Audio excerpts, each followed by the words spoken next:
Continuamos hoy, amigo oyente, nuestro viaje por el libro de Sofonías. Debemos recordar que en el programa anterior el profeta había profetizado de manera bastante dura que Dios iba a juzgar al pueblo, en particular a Jerusalén y Judá. Ellos habían pasado bajo el reinado de uno de los peores reyes que hayan podido tener, Manasés y Amón.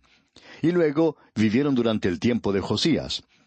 Y entonces tuvo lugar ese período donde comenzó un avivamiento, pero no duró mucho, y fue el último que vino sobre esa nación.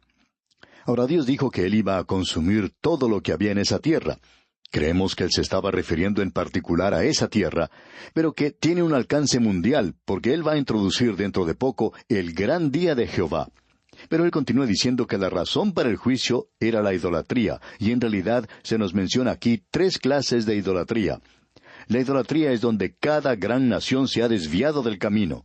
Es donde se ha apartado del Dios vivo y verdadero. Es cuando ha dejado de lado algún principio moral de gran envergadura que estaba basado en la religión y se han apartado de él y se han entregado a la idolatría que los ha llevado a una inmoralidad crasa.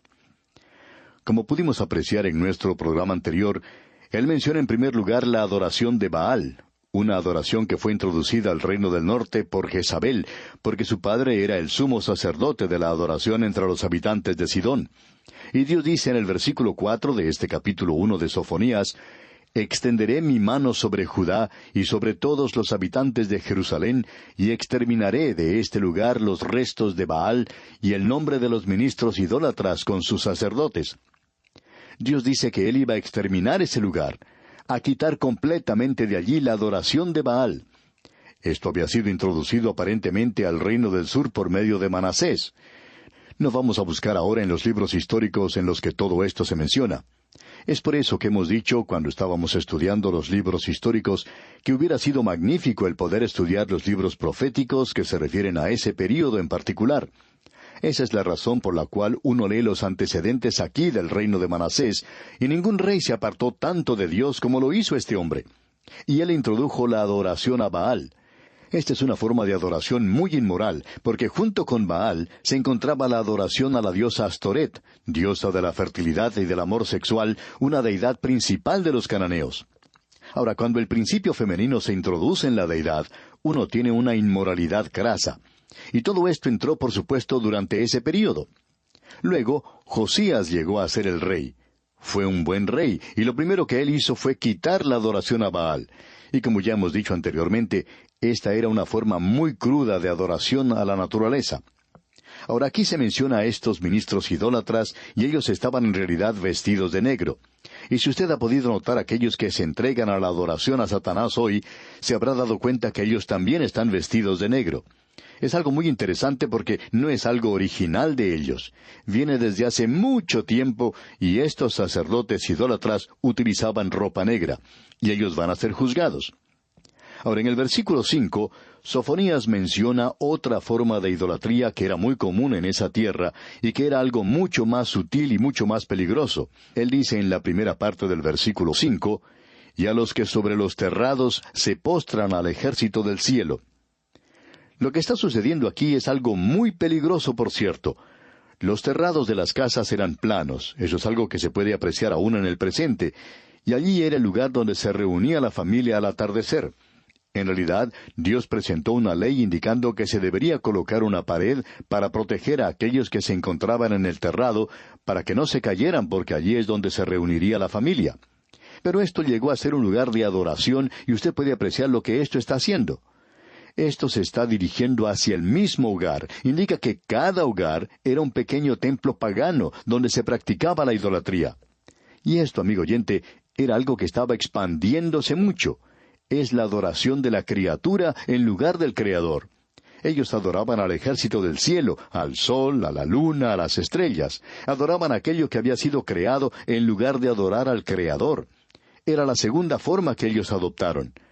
Ahora, lo peor y lo más sofisticado y más sutil de todo es lo que se menciona aquí en el versículo 6 de este capítulo 1 de Sofonías, donde dice, «Y a los que se apartan en pos de Jehová, y a los que no buscaron a Jehová, ni le consultaron». En el versículo 5 se hizo una sugerencia en cuanto a esto cuando dice que hay aquellos que juran por Jehová y juran por Milcom. Milcom es un nombre para el dios Moloc, una deidad nacional de los amonitas. Esta era una adoración en la cual ellos ofrecían sacrificios vivos, pero esta era algo también muy sutil. La sutileza de esto era que al realizarlo, al mismo tiempo ellos profesaban adorar al Dios vivo y verdadero. Ellos iban a hacer eso y decían que conocían al Señor, que creían en Dios, y se dirigían a adorarle al templo, pero ellos también adoraban a Moloc. Y estaban haciendo ambas cosas a la vez. Eso era algo sutil que estaba teniendo lugar y que también está sucediendo en el presente. Hay algunos que se llaman a sí mismos creyentes, pero que uno, por más que se lo quisiera imaginar, nunca podría llamarlos creyentes.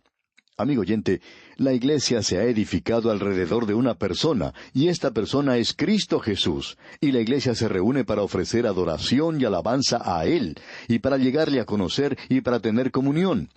Todo lo que ellos hacían señalaba hacia Cristo. ¿Cuántas iglesias conoce usted, amigo oyente, donde Cristo ni siquiera es mencionado? Y si Él es mencionado de una forma despectiva. Es decir, que ellos niegan su deidad, ellos niegan que Él es Dios. No le adoran, sino que lo dicen de labios solamente. Hablan en cuanto a la ética de Jesús y qué persona más maravillosa que era Él y cosas por el estilo. Hasta le llaman superestrella. Pero ellos niegan todo lo que se nos da como creyentes.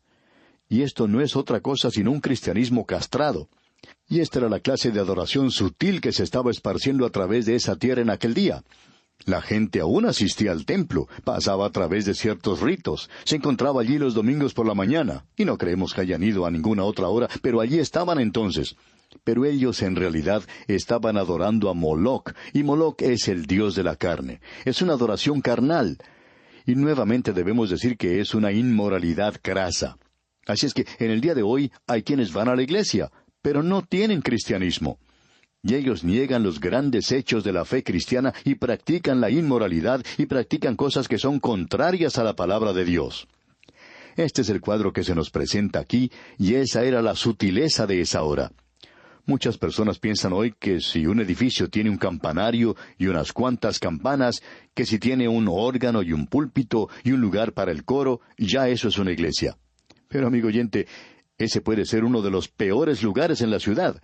Puede ser peor que uno de esos bares en la ciudad. Puede ser peor que un establecimiento donde se practique juegos de azar.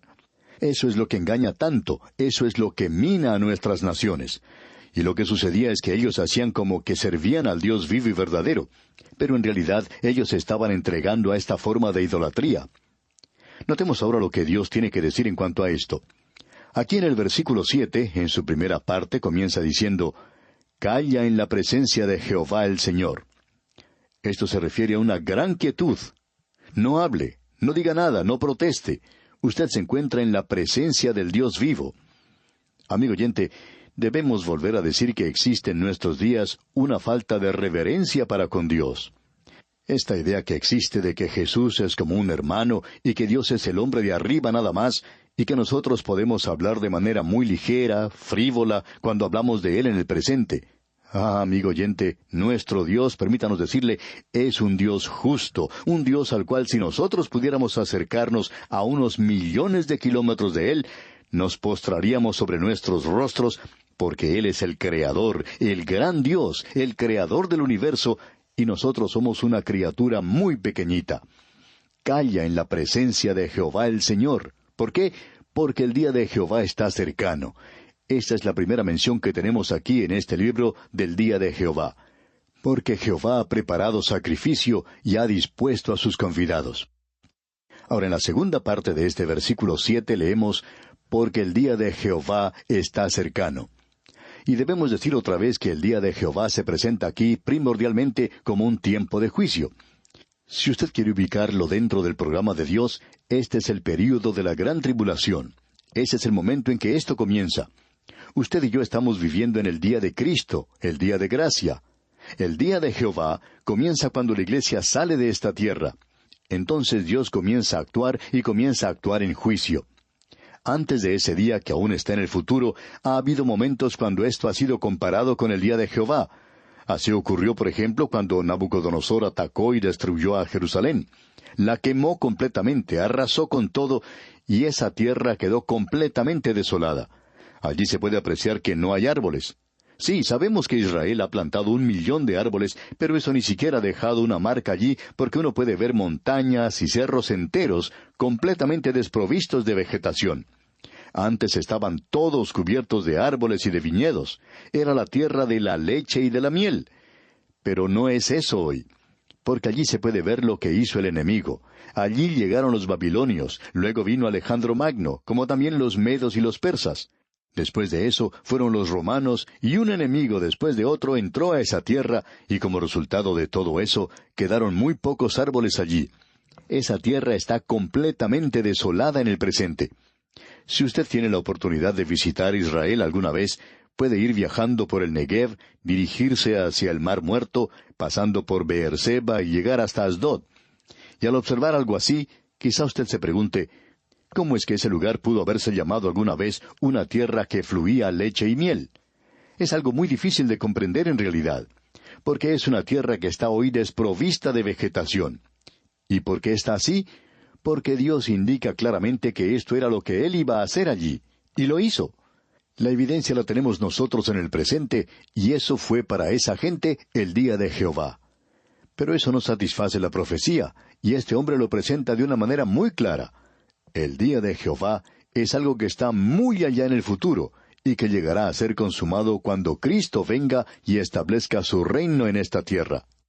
Casi podemos palpar la forma sarcástica que él utiliza aquí. Dice, Jehová ha preparado sacrificio y ha dispuesto a sus convidados. Y los convidados van a hacer el sacrificio, y el sacrificio es el juicio sobre esta nación. Y ahora el versículo 8 de este capítulo 1 de Sofonías dice, Y en el día del sacrificio de Jehová castigaré a los príncipes, y a los hijos del rey, y a todos los que visten vestido extranjero. El pensamiento expresado aquí es que ellos se han apartado, los príncipes se han apartado de Dios. Lo único que uno tiene que hacer es observar lo que sucedió en la época cuando reinaba Sedequías. Él fue el último de los reyes. Este hombre pudo ver que sus hijos eran muertos ante sus propios ojos, y luego le sacaron los ojos a él. Este es un juicio muy severo, pero ellos tuvieron la advertencia de parte de Dios, y eso para ellos fue como el día de Jehová. Ahora el versículo 9 de este capítulo 1 de Sofonías nos dice, Asimismo castigaré en aquel día a todos los que saltan la puerta, los que llenan las casas de sus señores de robo y de engaño. Cuando él dice aquí, los que saltan la puerta, se refiere a aquellos que se apoderan de la tierra y de las casas de los pobres, y eso era algo que estaba ocurriendo en aquel día. Es decir, que la clase media había desaparecido, y existían solamente los muy ricos y los muy pobres. Y esto está ocurriendo en muchos lugares en el presente también. Hay muchos países donde existen solamente los que son muy ricos y luego los que son muy pobres. Y Dios dice que por eso Él los iba a juzgar. Ahora el versículo 10 de este capítulo 1 de Sofonías dice, Y habrá en aquel día, dice Jehová, voz de clamor desde la puerta del pescado, y aullido desde la segunda puerta, y gran quebrantamiento desde los collados. La puerta del pescado es aquella que se conoce hoy como la puerta de Damasco, la puerta por la cual se traía el pescado del mar de Galilea y del río Jordán. A esa puerta se está refiriendo aquí. Se encuentra en el lado norte. La puerta de Damasco en el presente se encuentra en un lugar un poco pobre, bajo, y se dice que habrá clamor desde la puerta de Damasco hasta los collados. Y si usted conoce algo de Jerusalén, se habrá dado cuenta que está rodeado de montes y collados. Así es que, en cualquier dirección que uno se dirigiera, habría gente clamando cuando la hora del juicio llegara sobre ellos. Ahora el versículo 11 dice, Aullad, habitantes de Mactes, porque todo el pueblo mercader es destruido. Destruidos son todos los que traían dinero. Mactes significa mercado, y se supone que estaba en una zona baja, en una depresión de Jerusalén, donde estaba ubicado el mercado.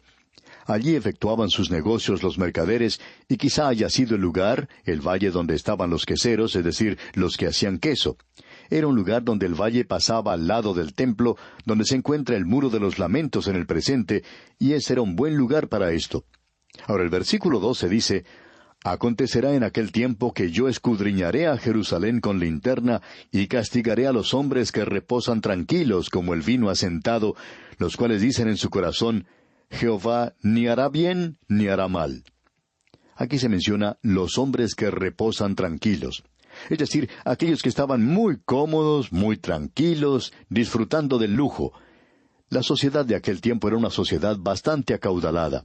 Ellos nunca pensaron que iban a ser juzgados más que lo que la gente de hoy piensa que podemos ser juzgados como nación. Lo que ellos estaban diciendo era, bueno, Dios no está haciendo nada. Y decían, Dios no va a hacer nada en cuanto a esto. Y usted recuerda que esa era precisamente la pregunta que se hacía Habacuc. ¿Por qué no haces algo, Señor? Y Dios le dijo que Él estaba haciendo algo. Y cuando Dios le dio una visión a Habacuc, y él vio lo que Dios estaba haciendo en realidad, él clamó a Dios por misericordia para él. Hay muchas personas que hoy quizá dicen, bueno, Dios no está haciendo nada. Él no debe ser Dios. Dios está muerto. Esta ha sido la teología de este día, y solo una sociedad acaudalada podría haber producido esta clase de teología, porque la gente de una sociedad opulenta, acaudalada, puede decir, nosotros no necesitamos a Dios para nada, y como resultado, Él no hace nada bueno y Él no hace nada malo. Pero están muy equivocados, y esto es lo que va a aclarar muy bien el profeta para esta gente. Y bien, amigo oyente, vamos a detenernos aquí por hoy, y Dios mediante continuaremos con nuestro estudio en este primer capítulo de Sofonías en nuestro próximo programa. Mientras tanto, le aconsejamos que continúe leyendo esta porción y la estudie para que así esté mejor preparado para nuestro próximo estudio. Que Dios guíe su vida es nuestra ferviente oración.